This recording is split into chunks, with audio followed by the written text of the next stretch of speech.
Hello beautiful people and welcome to Mama Jazz's kitchen. Today I'm going to teach you how to make a marinara sauce just like your Italian grandmother used to make. And if you don't have an Italian grandmother, well, after you've made this recipe you're going to feel as if you did. So the first thing you need to do is buy a ton of plum tomatoes just like this. And you place said plum tomatoes in a large bowl like this and cover with boiling water and just let it sit for about 5 minutes until the skin starts to come off of the tomatoes. And then after about 5 minutes, the skin will naturally start to come off of the tomatoes, and it's really important that you de-skin them all. And then you have to remove the seeds. That's step 1, 2, and 3. Step 1, fill a bowl with boiling water with your tomatoes and let it sit for 5 minutes. Step 2, peel your tomatoes. Step 3, core them and remove all the seeds. I'll show you exactly how to do that. Okay, so after about 5 or 7 minutes, you should be able to peel the skin off of the tomato quite easily. You'll see it just comes right off like that. It's very satisfying actually. So you do this with all of your tomatoes. Make sure you take all of the skin off, it's very important. And then just place the tomatoes in another bowl for the de-seeding process, which is really fun and really messy. Trust me, you're gonna love this.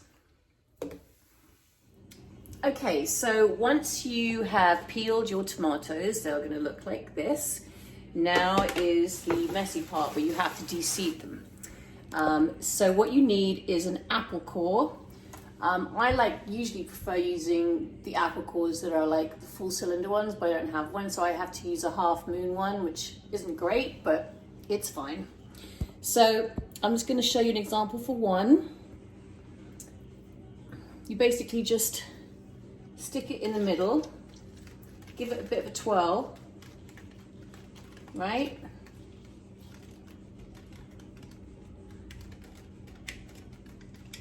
And the core should come out, there we go.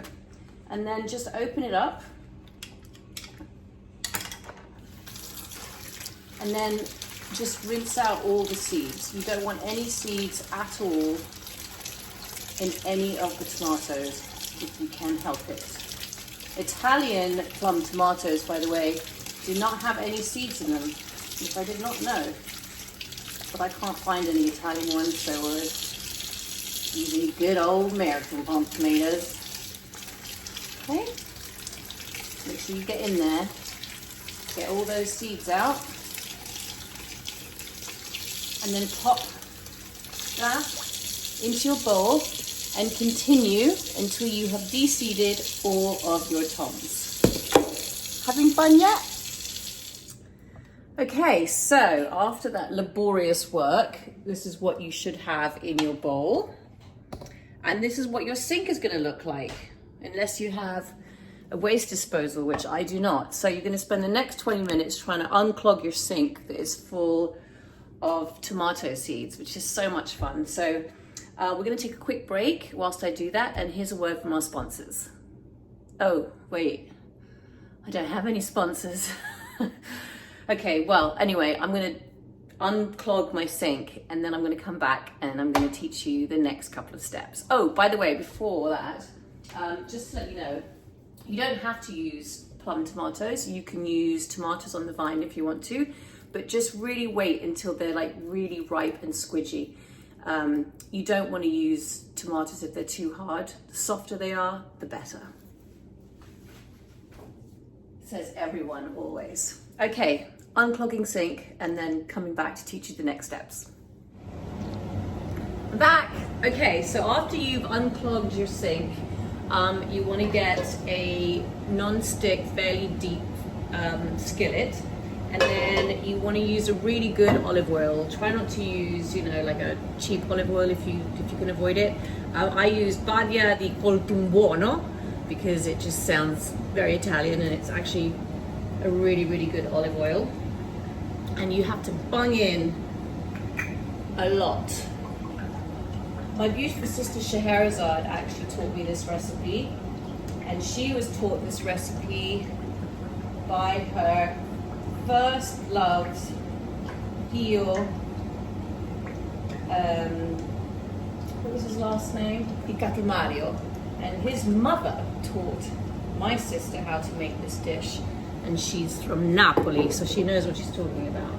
So you can see I've put quite a bit of oil in here. And then you just heat that baby up. And then you want to stick in, I don't know, anywhere between 5 to 7 crushed cloves of garlic. I love garlic. Everyone should love garlic. So you bung the garlic in, and you let the oil heat up and then the garlic slightly cook before you throw your tomatoes in for the next step.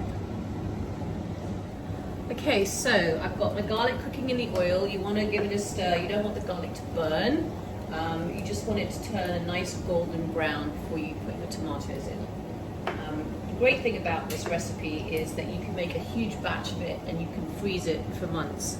And you can use it for spaghetti, or you can use it for chicken, what they call it, Milanese, which is what I'm going to make tonight, which is a breaded flat chicken with a nice salad. And it keeps for ages. My son, who is an incredible picky eater, tried this tomato sauce for the first time over Christmas. He's never had tomato sauce on pasta before, and he absolutely loved it. And last week, he said, I want some pasta with tomato sauce. So I used the sauce that was in the jar, and he was like, Mom, what is this? This isn't the same tomato sauce that you made when we were in Mexico. And I was like, no, you're right, it's not, it's from a jar. So he could really tell the difference. So that's why I'm making this for him today, because he's been a very good boy.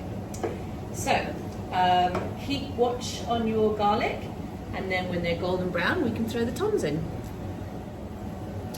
Okay, so the garlic is nice and golden brown, so just remove the pan from the heat because the oil is going to be very, very hot and you don't want to burn yourself when you pour your tomatoes in.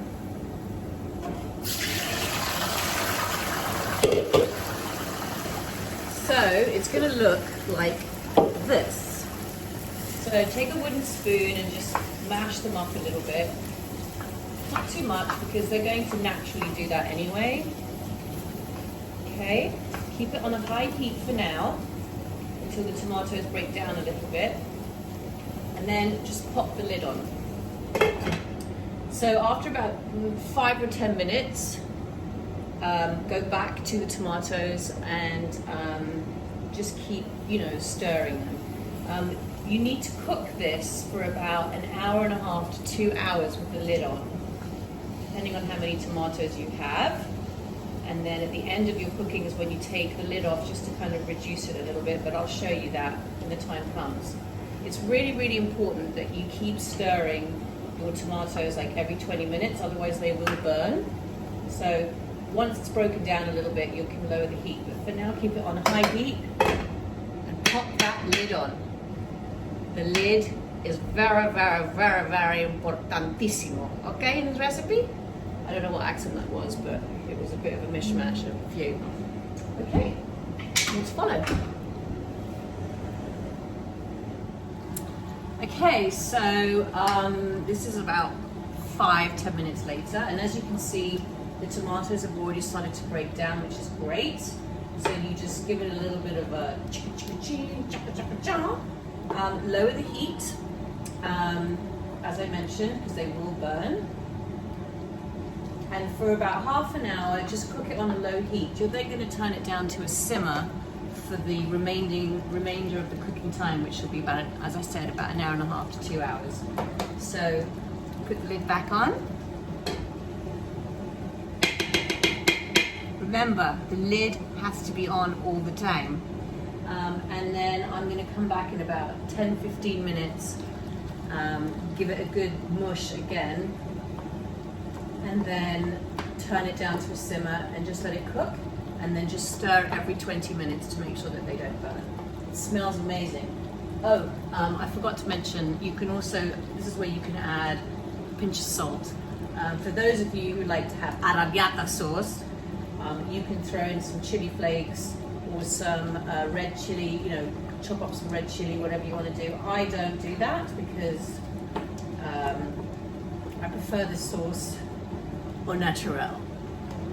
It smells incredible. Okay, that's looking lovely. My sister will be very proud of me. Okay, so we'll be back for the next steps. Hello beautiful people, I'm back. It's now been about 2 hours and this is what we have going on. Now, don't worry if it looks a little oily. You can always take some of that out. And now you're going to cook it with the lid off for about 30 minutes, which will also help burn some of that away and make it all yummy. And then you can chop up some basil or basil, and then you throw that in at the very end. Don't throw it in too soon because you don't want that to cook. You want it to be nice and fresh, crisp. It looks absolutely yummy and it smells amazing.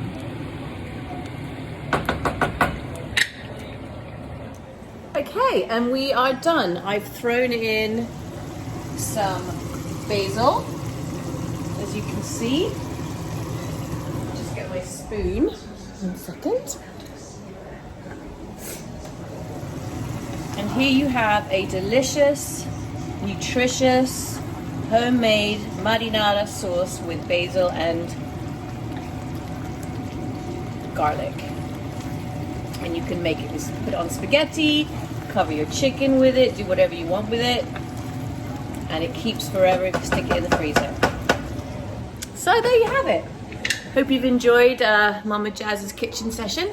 Until next time, stay home, stay safe, and stay sexy. Ciao for now.